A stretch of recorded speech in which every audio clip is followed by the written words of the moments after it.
या प्रवेशामागची भूमिका आपल्याला यानंतर माननीय कैलाजी शेवाळे हे विशद करते।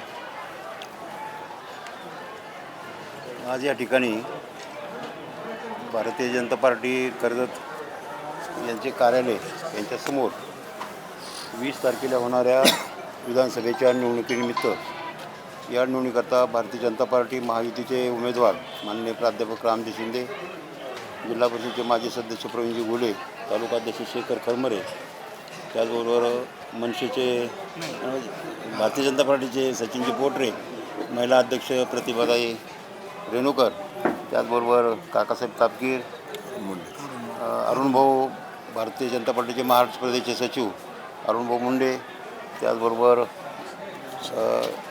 आपण सर्व पत्रकार आणि जमलेल्या मित्रांनो, आज या ठिकाणी पत्रकार परिषद घेण्याचं मूळ कारण म्हणजे मी काल संध्याकाळी 9:15 वाजता महाराष्ट्र राज्याचे उपमुख्यमंत्री व महाराष्ट्र राज्याचे माजी मुख्यमंत्री माननीय देवेंद्रजी फडणवीस यांच्या उपस्थितीमध्ये मी माननीय शिंदेसाहेब प्रवीणजी घुले यांच्या उपस्थितीमध्ये प्रवेश केलेला आहे। या प्रवेशामध्ये माझं मुख्य कारण असं आहे की गेल्या 2015 पासून मी भारतीय जनता पार्टीचा 1996 पासून काम करणारा कार्यकर्ता होतो।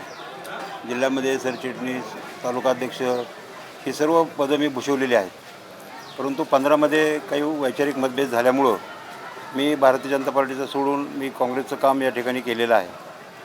कालपर्यंत मी अहमदनगर जिल्हा काँग्रेसचा उपाध्यक्ष म्हणून काम करत होतो।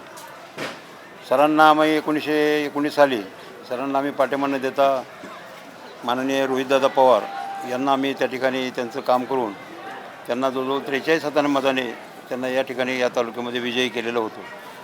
परंतु गेल्या 5 वर्षामध्ये त्यांचं जर कामकाज पाहिलं तर ते कामकाज हे सर्वसामान्य कार्यकर्त्याला धरून हे नाही आहे। कारण आपण पाहतो की काम करत असताना कार्यकर्ता हा केंद्रबिंदू मानून काम या ठिकाणी केलं पाहिजे, परंतु तशी परिस्थिती नाही।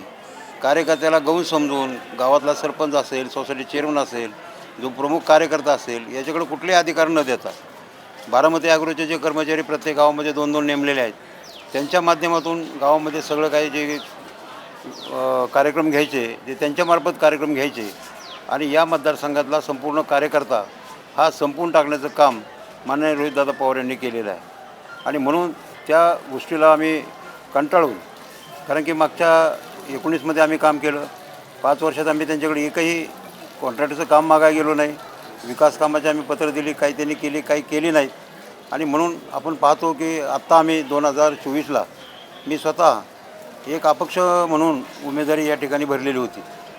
परंतु त्यांनी असं त्या ठिकाणी बाहेर सांगितलं, दोघं तिनं मला सांगितलं देऊन की त्यांनी उमेदवारी भरलेली आहे, मी काय त्यांना उमेदवारी काढा म्हणायला जाणार नाही किंवा त्यांना विनंतीसुद्धा करणार नाही, अशी भूमिका त्यांनी मांडलेली आहे।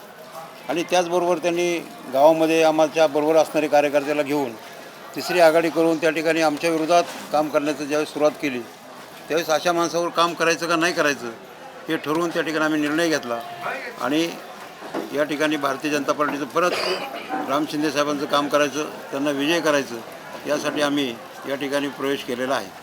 दुसरी महत्त्वाची बाब या ठिकाणी सांगू शकतो की आपण पाहतो की आमदाराचा जो स्थानिक विकास निधी असतो तो निधी कशासाठी असतो की जे कुठल्याही कामावरती दुसऱ्या मार्गाने पैसे टाकता येत नाहीत किंवा त्याचे उपलब्ध होत नाहीत, अशी कामं आमदार निधीमध्ये केली पाहिजेत, ह्यासाठी आमदारांना तो विशेष निधी म्हणून ते दिला जातो। परंतु यांनी गेल्या 5 वर्षामध्ये आपण पाहिलं की सुरुवातीचे काही वर्ष संपूर्ण कर्जत तालुक्यात आणि जामखेड तालुक्यातले जे सरकारी कार्यालय आहेत, या सरकारी कार्यालयाचे जे वॉटर फिल्टर आहेत ते देण्याचं काम यांनी त्यांच्या माध्यमातून केलेलं आहे। मग वॉटर फिल्टरला सरकारी कार्यालय आहेत, त्यांना त्यांचा निधी आहे, त्यांना त्यांची व्यवस्था आहे, एकही रस्त्याचं काम किंवा गरजूवंताचं काम आहे ते केलेलं नाही। दुसरी बाब म्हणजे त्यांनी काही मोजणीचे यंत्र काही दिलेले आहेत, म्हणजे जे सरकारमार्फत उपलब्ध करता येतात अशी कामं त्यांनी आमदार निधीमध्ये केलेली आहेत। आणि म्हणून आमदार निधी हा आमदारांचा खास स्वतःच्या मर्जीतला असा निधी असतो की ज्या ठिकाणी कुठलेही निधी वापरता येत नाही, सर्वसामान्य शेतकऱ्याला ते काम करता येत नाही, अशा कामासाठी निधी वापरला जातो, तो त्यांनी वापरलेला नाही। आपण पाहतो की कुठल्याही कार्यक्रमाला इव्हेंट करायचा, त्या इव्हेंटला बाहेरून कोणतरी माणूस आणायचा आणि त्या माध्यमातून लोक गोळा करायचे आणि त्या ठिकाणी आपलं साध्य करायचं, ही भूमिका आपण गेल्या 5 वर्षामध्ये पाहिलेली आहे। आणि म्हणून अशा स्वरूपात काम करत असताना त्यांच्यावर काम करणं आम्हाला अशक्य झाल्यानं आम्ही त्या ठिकाणी काल माननीय उपमुख्यमंत्री देवेंद्र फडणवीस यांच्या उपस्थितीमध्ये भारतीय जनता पार्टीमध्ये काम केलेलं आहे. या तालुक्यामध्ये जो पाणी प्रश्न आहे त्या पाणी प्रश्नासंदर्भात गेल्या 5 वर्षात एकही काम झालेलं नाही. आपण पाहतो की तुकाई चाऱ्याचं काम 5 वर्ष सुरू झाले, 1919ला मंजूर झालं. आज 2024 आहे, अजून बी अपूर्ण काम आहे. आमचा कर्जत तालुक्यातील जो मिरजगाव माजलगाव परिसर आहे, संपूर्ण महाराष्ट्रामध्ये अतिवृष्टी झालेली आहे, परंतु या आमच्या भागामध्ये आजही पाऊस नाही. बंधारे कोरडे होते. ज्यावेळेस कुकडीच्या भोसेखिंडे माध्यमातून 2 TMC पाणी हे धरणामध्ये आलं आणि त्या धरणाचं पाणी सोडून आज मिरजगाव भागामधील सर्व बंधारे आज माजलगाव भागातले बंधारे भरून घेतलेले आहेत. दुसरी महत्त्वाची बाब, या तालुक्यामधून शिंपोरा ते खुंटेपळ ही जवळजवळ 2 TMC पाणी नेणारी ही योजना आष्टी तालुक्यासाठी मंजूर झालेली आहे आणि त्याचं कामसुद्धा चालू झालेलं आहे. या कामामधून सुद्धा कर्जत तालुक्यातील जो उजनी डॅम आहे त्यामधून शिना धरणामध्ये राहिलेल्या टाकळी खंडेश्वरी पाझर तलावामध्ये या भागामध्ये पाणी देणं गरजेचं आहे, कारण की आम्ही आजही दुष्काळी परिस्थितीमध्ये आम्ही काम करतो, तिथं पाणी आम्हाला उपलब्ध नाही आहे. आणि म्हणून ही कामं माननीय जलसंपदा मंत्री व राज्याचे उपमुख्यमंत्री देवेंद्रजी फडणवीस साहेब हे निश्चित करतील. मी त्यांना सरांच्या देखील सांगतो की कालसुद्धा मी प्रवेश करतानासुद्धा म्हणलं माझी सर काही अपेक्षा नाही, फक्त माझ्या तालुक्यातील हे जे पाण्याचे वंचित असलेली गावं आहेत ह्या गावांना पाणी देणं गरजेचं आहे आणि ते बागायत करणं गरजेचं आहे. हेच माझ्या जीवनातलं उद्दिष्ट आहे. आणि म्हणून या ठिकाणी भारतीय जनता पार्टी 1999 आपण 95ला पाहिलं की 95 ते 99च्या काळामध्ये या तालुक्यामध्ये युतीच्या काळामध्ये खऱ्या अर्थानं कुकडीचं पाणी आलेलं आहे. 95 नंतर 99पर्यंत आपण 162च्या पुढं हे सगळे कॉन्ट्रॅक्टची कामं केलेली आहेत. या राज्याचे जे 4 वेळा मुख्यमंत्री झाले त्यांना मी आणि तात्या आम्ही फडके तात्या होतो, आम्ही कित्येक वेळा निवेदनं दिली, परंतु रोजगार हमीच्या कामाशिवाय त्यांनी कुठलीही मंजुरी त्या ठिकाणी दिलेली नाही. आणि म्हणून खरं पाणी आणण्याचं काम हे शिवसेना आणि भारतीय जनता पार्टीचं जे 95-99 कालावधीत जे सरकार होतं त्या सरकारने पाणी आणलेलं आहे. आज आपण पाहतो की जिल्ह्यामध्ये आज 15,000 मेट्रिक हेक्टर जमीन हे ऊस लागवडीसाठी उपलब्ध आहे. जिल्ह्यामध्ये हा ऊस लागवडीचा 2रा क्रमांक लागतो. पहिला क्रमांक नेवासाचा आहे आणि 2रा क्रमांक कर्जत तालुक्याचा आहे. या तालुक्यामध्ये माननीय शिंदे सरांनी 15 ते 19च्या कालावधीमध्ये बंधारे त्यांनी बांधलेले आहेत. संपूर्ण बंधारे आज तालुक्यातले भरून वाहत आहेत. म्हणजे हे इरिगेशनचं काम आहे. तुम्ही 5 वर्षात कुठं बंधारे बांधले, कुठं इरिगेशन एखादा तलाव केला, हे कुठं दाखवायला काम नाही. आणि म्हणून असं काम नसताना फक्त मी बिल्डिंग बांधल्या, आता दवाखाना आहे 5 कोटीचा खर्च केलेला आहे, त्या दवाखान्यामध्ये साधा फोटो काढणारा जो फोटोग्राफर काढणारा जो कर्मचारी आहे तो तिथं उपलब्ध नाही आहे. तिथं मेडिकल ऑफिसर नाहीत, डॉक्टर नाहीत. आणि मग तुम्ही निधी आणून त्या दवाखान्याचा उपयोग काय केलेला आहे? आज आपण पाहतो पंचायत समितीची इमारत पहिली होती, त्याच्यावरती 2रा मजला बांधलेला आहे. एका हॉलमध्ये संपूर्ण पंचायत समिती बसते, बाकी सगळं मोकळंच आहे. आणि मग ह्याला विकास म्हणायचा का? खऱ्या अर्थानं तुम्ही तालुक्यामध्ये आज ही जी गावं राहिलेली आहेत पाण्या वाचून, आमचा जो प्रकल्प आहे त्याचा जो कॅनल आहे तो कॅनल हा 12 झाला पाहिजे. आम्हाला कुकडीसारखी 3 ते 4 रोटेशन आम्हाला आमच्या परिसरामध्ये मिळाली पाहिजेत. हे काम करणं गरजेचं होतं. पण पाण्याच्या बाबतीत कुठलंही काही केलेलं नसतानासुद्धा विकासाचा महामिरवून विकास पुरवसन त्याला इतकी पदं लावत आहेत की पदच कुठली शिल्लक राहिलेले नाहीत. आणि म्हणून अशा ठिकाणी आपण सगळ्या सर्वसामान्य जनतेने, माझी कार्यकर्त्याला विनंती आहे की विकास काय असतो तुम्ही जाऊन बघा. पाटणच्या शंभूराजेंचा त्यांच्या मतदारसंघातल्या पहिल्या टोकापासून ते शेवटच्या टोकापर्यंत संपूर्ण बागायत पट्टा त्या ठिकाणी तयार झालेला आहे. आणि मग असा विकास करणं गरजेचं आहे की या तालुक्यातील कितीतरी प्रश्न असे शेती बाबतचे प्रश्न आहेत. आपण पाहतो की या तालुक्यामध्ये काही आत्माचे कार्यक्रम घेतलेले आहेत. आत्माचा केंद्र शासनामार्फत निधी मिळतो, तोच निधी ह्यांनी वापरून त्या ठिकाणी मेळावा घेतलेले, त्याचा खर्च त्या ठिकाणी केलेला आहे. विकास निधीमधून काम करत असताना त्यांनी हे आमदार निधीचं कामं जे खऱ्या अर्थानं ज्या कामासाठी वापरायला पाहिजे ते न वापरता दुसरीकडे केलेलं आहे. ST मागं डेपोचं उद्घाटन केलेलं आहे. माझ्याकडे मी माहिती काढलेली आहे. विभागीय नियंत्रक जे आहेत नगरचे त्यांच्याकडून मी सगळी माहिती काढलेली आहे. या संपूर्ण प्रकरणामध्ये कर्जतचा डेपो मंजूर झाला आहे असं कुठंही उल्लेख केलेला नाही. फक्त बांधकाम केलेले आहेत, बांधकामाला पैसे दिलेले आहेत. मग उद्घाटन केल्यानंतर कर्जत तालुक्यामध्ये काय ST आलेले नाहीत? आमच्या मनसेचे जे आपले होते पहिलेचे सचिन पोटरे ते 15 दिवस जेलमध्ये होते. खऱ्या अर्थानं त्यांनी संघर्ष केला होता ST डेपोसाठी. आणि मग ST डेपो मंजूर झाला तर कर्जतला लगेच ST डेपो सुरू होणं गरजेचं होतं, परंतु ते सुरू झालेलं नाही. आणि म्हणून अशा ठिकाणी फक्त विकासाच्या गप्पा मारायच्या आणि बाहेरचा कुठला तरी शेअर फंड आणायचा आणि तो तिथं वापरायचा, ह्या स्वरूपाचं कामं गेल्या 5 वर्षात झालेले आहे. आणि हे मी पुराव्याशी साबित करून देईल या ठिकाणी सांगतो. कुठल्या लाभाच्या पदासाठी किंवा त्याच्यासाठी काम आपण केलेलं नाही. आपण पाहतो की कर्जतमध्ये काय समस्या निर्माण झाली, तिथं मोठमोठे बॅनर लावले गेले की तिथं कुत्रे उगवले, छत्र्या उगवल्या, बेडूक डराव करतो आहे. म्हणजे ही संस्कृती कोणी आणली? आणि मग आता त्याच्यामध्ये कुठलाही माणूस उभा राहिला नाही.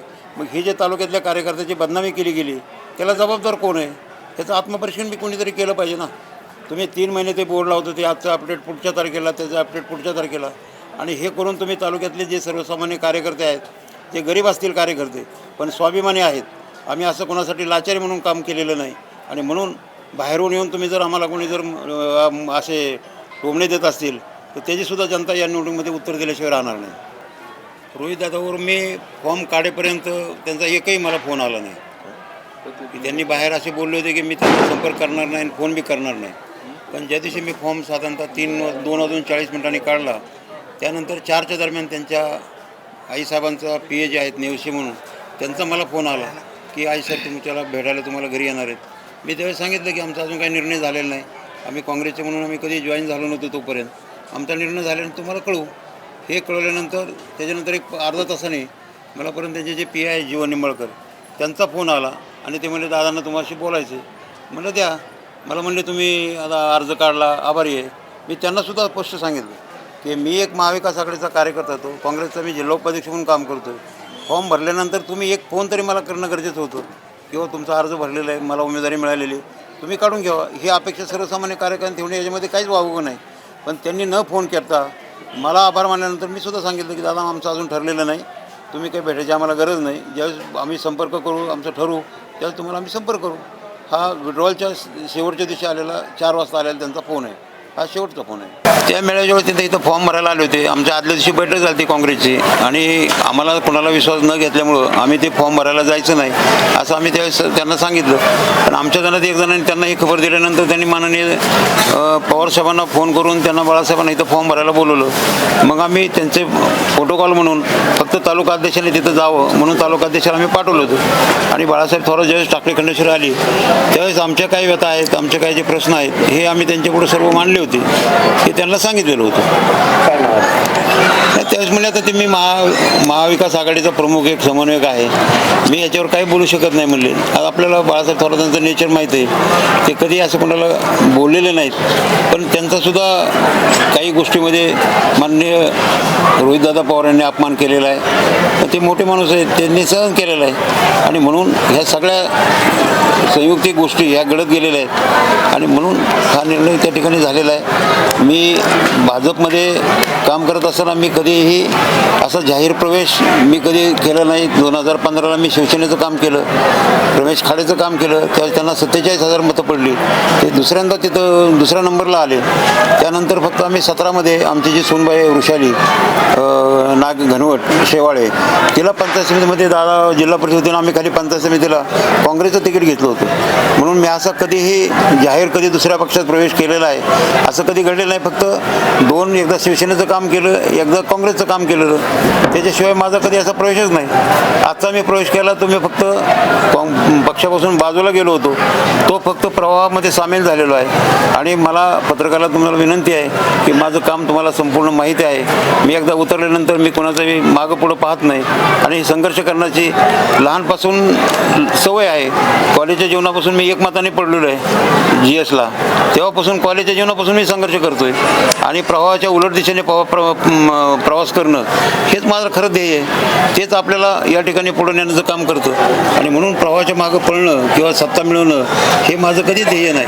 जे खऱ्या गोष्टी आहेत, ज्या तालुक्यामध्ये चांगल्या गोष्टी आहेत त्याला साथ देणं हे माझं काम आहे. MIDC भविष्य आता तुमचं तर त्या ठिकाणी MIDCचं ज्यावेळेस प्रस्ताव सुरू झाले होते त्यावेळेस आमचे चिरंजीव श्रीहर्ष शेवाळे यांनी त्याचे संपूर्ण कागदपत्र, उतारे, नकाशा हे सगळे कागदपत्र आमच्या मुलाने त्यांना दिले. त्यांचे जे PA सदामते त्यांनी ते जाऊन सगळी जागा पाहिली, संपूर्ण जागा पसंत झाली. 2 नॅशनल हायवे आहेत, नगर सोलापूर आहे, एक जामखेड पुणा आहे. हे दोन्ही नॅशनल हायवेच्या मध्ये ही जागा येत असल्याने ती जागा त्यांनी पाहिल्यानंतर ती जागा फायनल झाली. पण ज्यावेळेस ड्रोन सर्वे सुरू झाल्यानंतर मी स्वतः विचारलं टाकळी खंडोच्या कार्यक्रमात, दादा की आता 2 सर्वे सुरू झालेले, तो नेमकं आमचं पाठिंबा फिक्स आहे का? ते मला सांगायला तयार नाहीत. नाही म्हणजे अजून दुसरे 2-3 ठिकाणी सर्वे चालू आहेत. म्हणजे जो प्रस्ताव आम्ही दाखवला, आम्ही केला, त्याच्यामध्ये आमचंच नाव घ्यायला तयार नाहीत. आणि मग अशा परिस्थितीत ज्यावेळेस सरांनी नंतर त्यामध्ये दुसरे ठिकाण निवडलं, मग आम्ही त्याच्यामध्ये मी ज्यावेळेस कागद म्हणलं तुमच्याकडे कागद असले तर द्या आम्हाला की त्या MIDC बाबतचं. पण मी आज खरं सांगतो की त्यामध्ये एकही कागदपत्र त्यांच्याकडे नव्हतं. फक्त क्रमांक 143ला जे MIDCचे जे उच्चस्तरीय समिती असते त्यांनी ती जागा फक्त फायनल केली होती, त्याच्याशिवाय दुसरं काहीच नव्हतं झालेलं. आज त्या ठिकाणी आज सरांनी तिकडे नोटिफिकेशन काढलेलं आहे, त्या ठिकाणी 143चं पहिलं जागा झालेली आहे. मी त्याबाबत हायकोर्टामध्ये रिट पिटिशन दाखल केलेलं आहे, ते आज बी प्रलंबित आहे. आता त्याच्यामध्ये आज परिस्थिती अशी आहे की सरकार कोण आहे, महाविकास आघाडीच येणार आहे का महायुती जाणार आहे, हे ज्यावेळेस निश्चित होईल त्यावेळेस त्याचा MIDCचा प्रश्न पुढे सुटणार आहे. माझी भूमिका त्या ठिकाणी आता जे सरकार येईल त्याप्रमाणे जे ठरवलं ते होईल, त्याला आपण कोणीच काय करू शकत नाही. चर्चा मी त्यांना सांगितलं नाही, पण आमची त्या दिवशीच रविवारी मिटिंग होती, चिंचोली येथील हायस्कूलमध्ये मिटिंग ठेवली होती काँग्रेसच्या कार्यकर्त्याची. पण ज्यावेळेस आमचा निर्णय झाला त्यावेळेस मी त्यांना कल्पना दिली की मी असंच भारतीय जनता पार्टीत प्रवेश करतोय आणि मी त्या ठिकाणी जे तालुका अध्यक्ष आहेत त्यांच्याकडे माझा जाऊन माझा कार्यकारी सदस्यपदाचा आणि जिल्हा उपाध्यक्ष काँग्रेसचा मी त्यांच्याकडे राजीनामा सुपूर्द केलेला आहे. आणि त्यांना कल्पना दिली मी जायच्या आधी, ज्यावेळेस आम्ही ठरलं आम्हाला जायचं नाशिकला